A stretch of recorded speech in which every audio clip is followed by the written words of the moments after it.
যে ঘটনার অগ্নিকাণ্ডের যে রূপনগরের যে সূত্রপাত হয়েছিল আগুনের, সেই ঘটনার 24 ঘন্টা এরই মধ্যে পার হয়েছে। তবে কেমিক্যাল গুদামের যে অগ্নিকাণ্ডের ঘটনা ঘটছে বা ব্যাপক যে বিস্ফোরণের ঘটনা ঘটেছে, সেই বিস্ফোরণের পরবর্তীতে এখন পর্যন্ত আমরা যেটি দেখছি এই কেমিক্যাল গুদাম থেকে ধোঁয়া উঠছে। তবে গতকাল যেমনটা আমাদেরকে আমরা একটু দেখাতে চাই, সেই কেমিক্যাল গুদামে যে অবস্থা এখন, আমরা কিছুক্ষণ আগে একটি বড় উঁচু বিল্ডিংয়ে উঠেছিলাম, দেখেছি বিধ্বস্ত অবস্থা হয়ে গিয়েছে সেই গুদামে।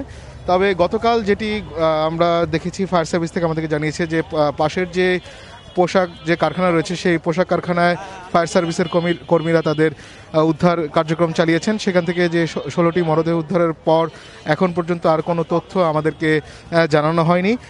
তবে আমরা আজ সকাল থেকে যেটি দেখছি, এখনও অনেক স্বজন যারা আসছেন ছুটে এখানে, তারা তাদের স্বজনকে খুঁজে পাচ্ছেন না। তাদের বিভিন্ন হাসপাতালে ঘুরেছেন, তারা সারা রাত অবধি তাদের স্বজনদের খোঁজার চেষ্টা করেছেন। তবে এখন পর্যন্ত এই ঘটনাস্থলে এসে আমরা দেখেছি তারা এখানে আসছেন ছুটে, তবে এখানে এসেও তারা কোনো ধরনের তথ্য পাচ্ছেন না। তবে একটি বিষয় যেটি আমাদের চোখে পড়েছে, সেটি হলো যে এই নিখোঁজদের যে সন্ধানের জন্য যে তালিকা প্রস্তুত করা প্রয়োজন, বা এই ঘটনাস্থলের পাশে যে একটি সাহায্যের জন্য একটি যদি ডেস্ক থাকতো, তাহলে সেক্ষেত্রে যারা স্বজন যারা রয়েছেন, যারা নিখোঁজ হয়েছেন, তাদের স্বজনরা হয়তো একটু সহায়তা পেতেন বা কোনো ধরনের কিছু তথ্য পেতেন। তবে এই ধরনের কোনো তথ্য না পাওয়ার কারণে তারা এখানে প্রচণ্ড রৌদ্রের মধ্যে এখানে তারা অপেক্ষা করছেন সকাল থেকে আমরা দেখছি। তবে এখন পর্যন্ত যেহেতু কেমিক্যাল গুদামে ফায়ার সার্ভিসের যে হেলমেট টিম, তারা বিশেষায়িত পোশাক এবং অক্সিজেন সাপোর্ট নিয়ে তারা ভেতরে প্রবেশ করার চেষ্টা করেছেন।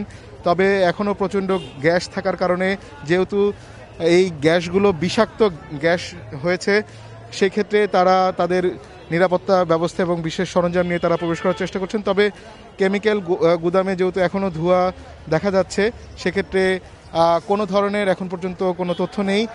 আর আরেকটি বিষয় জানিয়ে রাখি, আজ সকালে যেমনটা এই আশপাশে যে কিছু পোশাক কারখানা রয়েছে, সেই পোশাক কারখানাগুলোতে যারা পোশাক শ্রমিক রয়েছেন, তারা এখানে আসার জন্য কর্মস্থলে এসেছিলেন। তবে সকাল 8টার দিকে যখন তারা তাদের পোশাক কারখানায় প্রবেশ করেছে, তার পরবর্তীতে তাদের মধ্যে বেশ কয়েকজন অসুস্থ হয়ে পড়েছিলেন, শ্বাসকষ্ট দেখা দিয়েছে।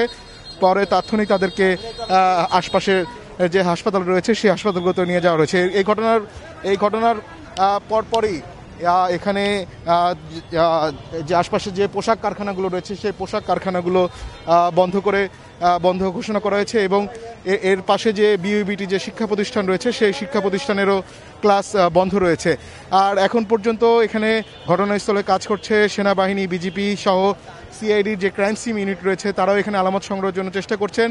এখনও এই ঘটনা কিভাবে ঘটলো বা আগুনের সূত্রপাত কোথা থেকে, সেই সম্পর্কে এখনও কোনো বিস্তারিত তথ্য পাওয়া যায়নি। তবে এই কেমিক্যাল গুদামের যে মালিক রয়েছেন, সেই মালিকেরও কোনো সন্ধান এখানে পাওয়া যাচ্ছে না।